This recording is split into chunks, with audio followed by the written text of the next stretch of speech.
Pour ce 7e épisode de l'alimentation, ça rapproche, nous allons parler des problèmes de déglutition liés à l'avancée en âge.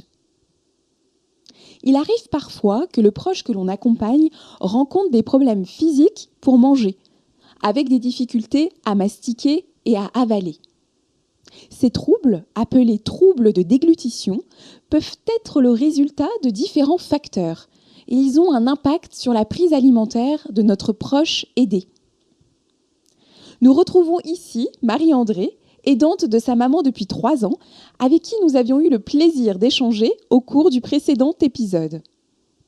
Au travers de son témoignage, nous souhaitons aborder ici la question des troubles de la prise alimentaire.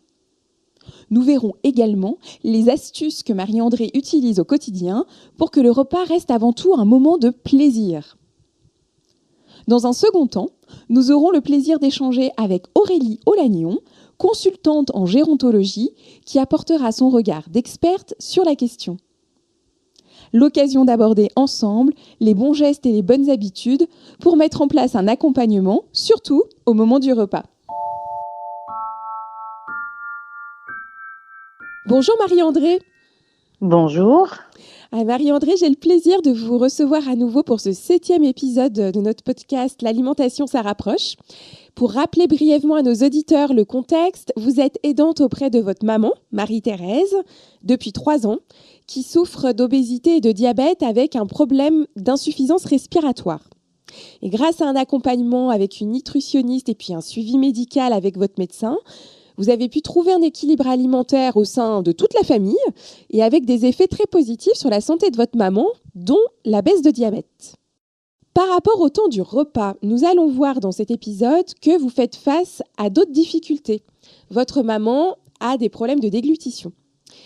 On va voir aussi que le temps du repas est devenu un moment un peu stressant pour elle. Elle mange plutôt vite, elle s'isole pour ne pas déranger. Mais nous verrons que vous avez réussi à mettre en place des astuces pour pallier ces difficultés. Alors tout d'abord, Marie-André, je voulais vous demander comment vous aviez remarqué les difficultés rencontrées par votre maman pour manger. Dans un premier temps, j'ai remarqué qu'elle avait un changement d'humeur et de morale. D'accord. Donc, il y avait de l'isolement et elle voulait manger seule parce que ça la mettait mal à l'aise. Après, j'ai remarqué qu'elle avait des difficultés à avaler. Elle avait un avalement qui était difficile. Elle avait des quintes de toux. Une fois, j'ai remarqué, après avoir mangé des pommes de terre ou de la viande hachée, je pensais que la viande hachée allait l'aider, mais pas du tout. Donc, c'est quintes de toux qui allaient jusqu'à l'étouffement. Elle avait des difficultés à respirer. Et puis à mastiquer. Souvent les retours d'assiette, c'était les petits morceaux de viande qui restaient ou les légumes un peu plus difficiles à mastiquer. Du coup, je me suis posé beaucoup de questions. Comment j'allais faire pour lui faire à manger sans l'infantiliser Qu'est-ce qu'elle peut manger ou qu'est-ce qu'elle peut boire? Qu'est-ce qu'il faut que j'exclue? Je savais plus trop bien en fait. Voilà. Donc en fait, sur les difficultés que vous aviez rencontrées, elles étaient donc plutôt liées à l'avalement, à l'étouffement, à la toux, c'est ça? Oui. Et puis, je remarquais, quand je lui disais: «Mais t'as pas mangé tes petits morceaux de viande?» «Non, c'est trop sec, j'arrive pas à le mâcher».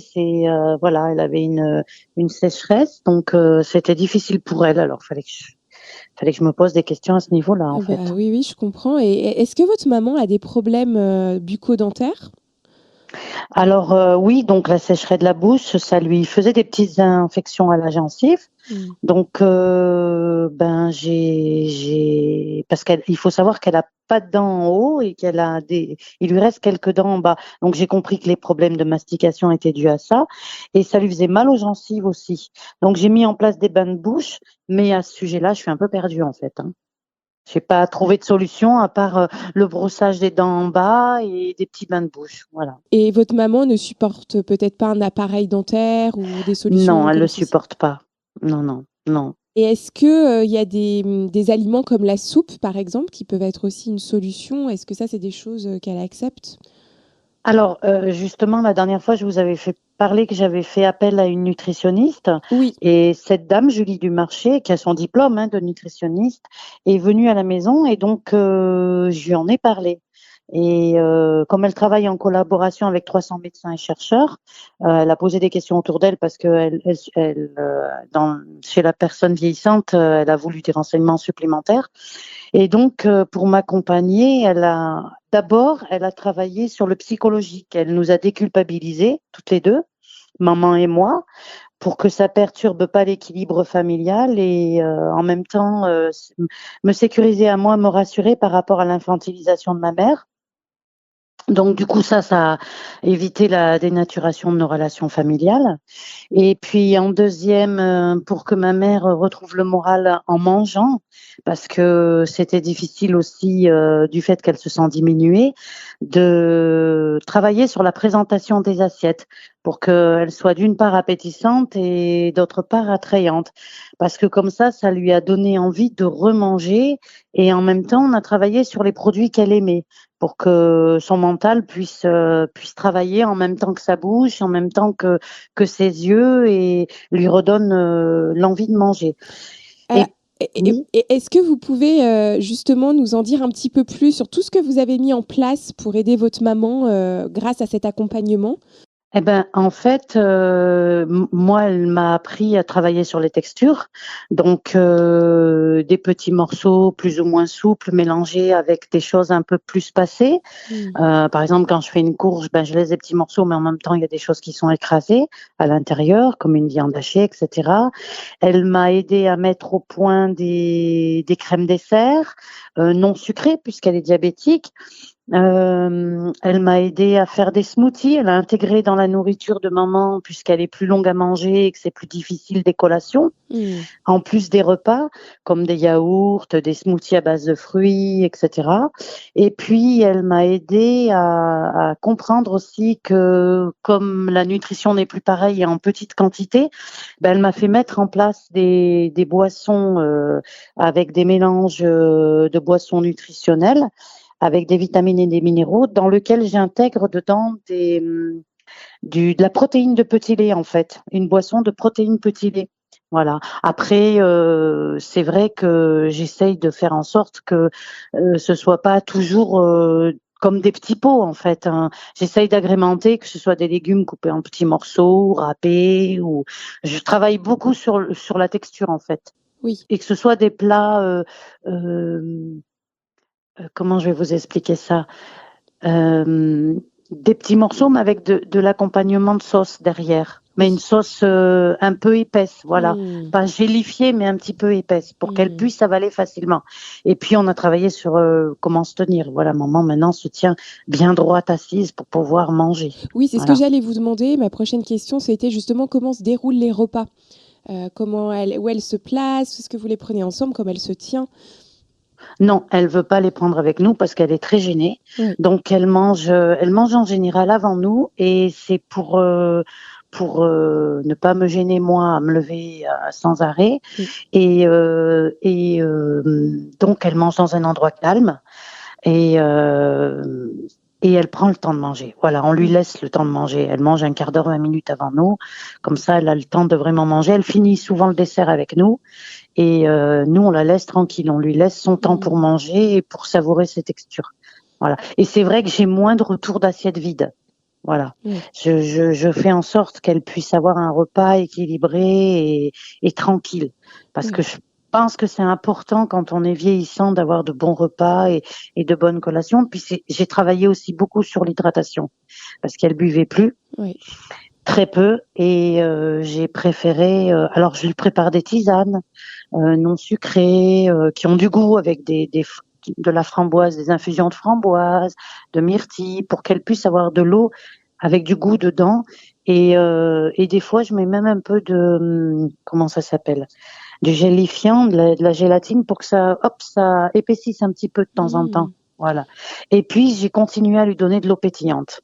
Parce que justement, cette nutritionniste nous a dit que quand ils ont perdu le réflexe comme ça de boire et de manger, au lieu de les laisser sans rien, bah, c'est bien de leur donner de l'eau pétillante. Je sais pas pourquoi, mais bon, je lui donne de l'eau pétillante.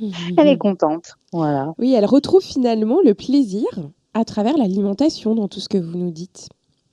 Ben oui, j'essaye parce que ça me fait mal au cœur de la voir s'isoler et plus Mmh. vouloir manger comme tout le monde, presque à refuser les repas familiaux, alors que c'est important, je trouve, pour une Mmh. personne âgée de pouvoir continuer à avoir une vie sociale tant que je l'ai à la maison, en fait, Mmh, bien sûr, bien sûr. et de partager des bons moments, voilà. Et justement, maintenant, est-ce que vous aimeriez recevoir de l'aide par rapport à toutes ces difficultés dont vous nous faites part? Ah oui. Il y a des solutions que vous avez trouvées, mais il y a voilà, encore des difficultés qui sont présentes.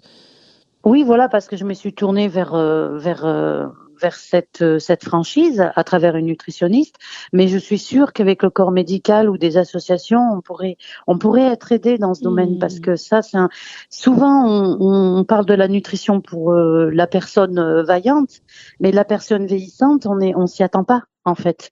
Et puis les enfants, la famille ne s'y attend pas du tout sur les réactions alimentaires Mmh. et sociales même que ça peut. Et c'est vrai qu'une aide, ça serait génial, quoi. Moi, je serais pour faire des ateliers pour nous apprendre à comment cuisiner, quelles sont les textures, pourquoi ça Mmh. arrive, Bien sûr, nous rassurer aussi par rapport à ça. Et puis, quand on est au courant des choses, on réagit différemment aussi. bien On sûr, est, on est moins affolé, on a moins peur. Mais c'est vrai qu'on est perdu. On n'est bien pas sûr. entouré, on est perdu. Ouais. Bah, en tout cas, j'espère que Silver Fourchette pourra continuer à vous accompagner. Et puis, c'est aussi l'objectif de ce podcast, hein. C'est Oui, d'écouter et d'aider des personnes voilà, comme vous. Vous n'êtes pas seul. Il y a d'autres personnes aussi qui nous écoutent, qui sont concernées. Et je suis sûre que les réponses apportées par justement Aurélie Olagnon, qui va justement, avec son expertise, apporter aussi ses conseils de nutrition spécialisés sur la gérontologie, ça va aussi vous éclairer, vous aider. Et à travers votre témoignage, vous abordez plein de choses qui sont très importantes. oui, et je peux dire, pour moi, le fait de vous avoir rencontré, enfin d'avoir rencontré cette association par le biais du conseil départemental, hein, qui est Oui. Madame Masson, Christine, elle m'a fait vous rencontrer. Et ben, j'en apprends des choses et ça, c'est vraiment ça complémente et ça aide énormément les dents en fait de personnes vieillissantes chez eux.